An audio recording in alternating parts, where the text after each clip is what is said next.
گفتگو میں بخل نہ کرے، سخاوت کرے، اخلاص سے کلام کرے. مقصد تذلیل نہیں ہے، مقصد تو تعلیم ہے، ارشاد ہے.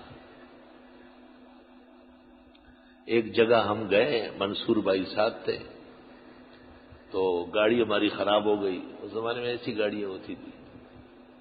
انہوں نے مجھے کہا قریب میں مسجد ہے، آپ اس میں نماز پڑھے بیٹھے، اس میں ذرا کچھ چیزیں چاہیے، میں لے کے آتا ہوں، مستری کو دیتا ہوں، ٹھیک ہو جائے گی تو آپ کے پیچھے آتا ہوں. میں اندر گیا. ایک صحت مند قسم کا امام تھا اور بزرگ آدمی معلوم ہو رہا تھا، مجھ سے اس وقت عمر میں زیادہ تھا. وہ بڑا خوش ہو گیا، مجھ سے گلے ملا، کہا بہت عید کا دن ہے، یہ ہے وہ ہے. میں نے کہا میں تو یہاں راستے سے گزر رہا تھا، نماز پڑھنے آیا ہوں. کہ نہیں، آپ نماز پڑھائے اور درس دے. میں نے کہا درس چھوڑو، نماز پڑھا دو. چلو، میں نے درس بھی دیں گے. میں نے نماز پڑھائی، نماز کے بعد درس دینے بیٹھ گیا. قرآن مجید میرے آگے رکھا اور امام صاحب میرے پاس آئے اور مجھے ایسے سے کہا کہ یہاں سب بریلوی ہے، خیال رکھنا، سب بریلوی ہے، خیال رکھنا.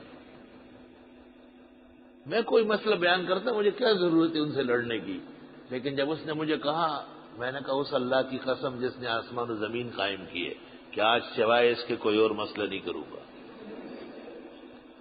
مجھے کہا آپ کو اجازت نہیں ہے. میں نے کہا آپ نے بٹھایا ہے، اب بٹھا تو دیا، اٹھا نہیں سکو گے. وہ بڑے حیران ہو گئے. لوگ بھی جو جانے والے تھے نماز پڑھ کر، وہ بھی بیٹھ گئے کہ عجیب سا مہمان عالم آیا ہے. اول تو راضی نہیں ہو رہا تھا، اب بیٹھ گیا تو امام صاحب سے ہی لڑ پڑا. امام صاحب مجھے کہتے ہیں آپ کی پٹائی ہو جائے گی. میں نے کہا تو یہ نئی بات تو نہیں ہے، انبیاء اور صلحاء کی نہیں ہوئی، آپ کے بزرگوں کی کبھی نہیں ہوئی دین کے لیے. آپ، میں نے کہا محراب کے ساتھ کھڑکی کھلی رکھو تاکہ آپ کو بھاگنے میں آسانی ہو. مجھے میرے درس سمیت لوگوں کے حوالے کرو. اللہ کو جو منظور ہو میرا ضامن دو اس پر، لیکن میرا مسئلہ بیان ہو جائے. مسجد سب بھر گئی لوگوں سے، ٹول خلق کے ناس یار عجیب مولا لے مولا نشی روپئے میں جب لارمان شو کا دیش ہو رہا. میں نے درس شروع کیا. امام صاحب ایسے ممبر پہ ہاتھ رکھے ہوئے افسوس کر رہا ہے بہت میرے حال پہ. ماں جمع رخشا ماں درس شروع کو میں خدا پہ دماغوں میں بوجھ رانی شی درس میں ٹول خراب شی تو کہ سڑے بہتر نہیں شی کو لگا جو صحیح. میں نے پہلے اعلان کیا کہ آپ نے دیکھا مولانا نے بڑے احترام سے اور عزت سے مجھ سے علیک سلیک کی اور نماز اور درس کی پیشکش کی، اور پھر انہوں نے مجھے ایک مسئلے کے بیان کرنے سے منع کیا. میں سمجھتا ہوں کہ اس کا بیان یہاں ضروری ہے، تو اس مسئلے کے بیان کا جو بھی سزا ہے وہ میں بھگتوں گا. اس کے لیے مولانا وہ پہلے برت کر چکے ہیں، انہیں کچھ نہ کہا جائے. اور میں نے کہا کہ میں آج بعض 2-3 باتیں عرض کروں گا. میں نے ہری پگڑی کا مسئلہ بیان کیا 20-25 منٹ میں. جب میں نے 10-12 منٹ لباس کی سنتیں، پیغمبر کی سنتوں کی قدر و قیمت، فضیلت، کیا کیا سنتیں محفوظ ہے، اور سب سے ممتاز عضو جسم میں سر ہے، سر کے اعزاز میں انبیاء علیہ السلام نے پگڑی باندھی ہے. پگڑی کی قسمیں، پگڑی کے رنگ، میں نے کہا ہر رنگ کی پگڑی جناب نبی کریم صلی اللہ علیہ وسلم اور صحابہ سے کبھی ثابت نہیں ہے. یہ خالص دجال اور اس کے لوگوں کی نشانی ہے. میں نے یہ پہلے کہا تھا کہ میں کراچی میں ایک جگہ رہتا ہوں، وہاں پر امام ہوں، مسجد کا مولوی ہوں. میں آپ کے تمام سوالات کا جوابات دے کے یہاں سے اٹھوں گا، لیکن میری بات پوری سن لو، درمیان میں مجھ سے نہیں الجھو.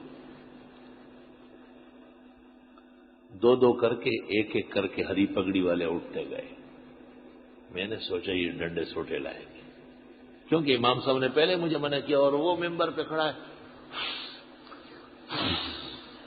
میں دا خدا ایسا مصیبت بنے خدا میں سوات ویل ابن شمد جماعت تھے.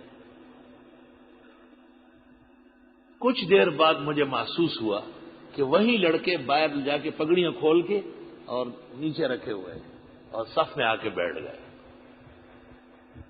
20 منٹ کا درس تھا، 45 منٹ ہو گئے عشاء کے بعد.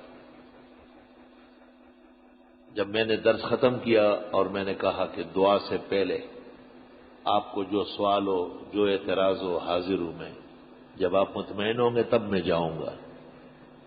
تو آواز آئی کہ آپ نے ہمیں بگاڑ دیا، نیا راستہ دے دیا، اب آپ ایک تو آج رات کا کھانا یہی کھائیں گے، جائیں گے نہیں آپ، اور دوسرا آنے والا جمعہ آپ پڑھائیں گے، کیونکہ یہاں پر ہزاروں لوگ اس طرح کے لوگوں کو اہل سنت سمجھتے ہیں، جن کو آج آپ نے ثابت کیا کہ ان کا اہل سنت سے کوئی تعلق نہیں۔ جب یہ بات لوگوں نے کہی تو امام سے مجھے کہتے ہیں شاباش میں رخصت دلا تا خو د بریلیانو نه مخکې زه بې عزته کړم، هغوی خو به مې پسته وایي تا خو ما ته اول نه لارې بندې کړي، ته ما ته څه شاباش راځي، اوس ما ته وایې شاباشې، تا خو ټولو نه اول جګړې ما سره تا جوړېږي که تا دا خبرې نه وې کړې نو دې نه مې مخه درد شو۔ ختم اللہ علی قلوبہم، مہر لگائی اللہ نے ان کے دلوں پر، وعلی سمعہم، اور ان کے کانوں پر، وعلی ابصارہم غشاوہ، اور ان کی آنکھوں پر پردے ہیں، وَلَهُمْ عَذَابٌ عَظِيمٌ، اور ان کے لیے عذاب ہوگا بہت بڑا۔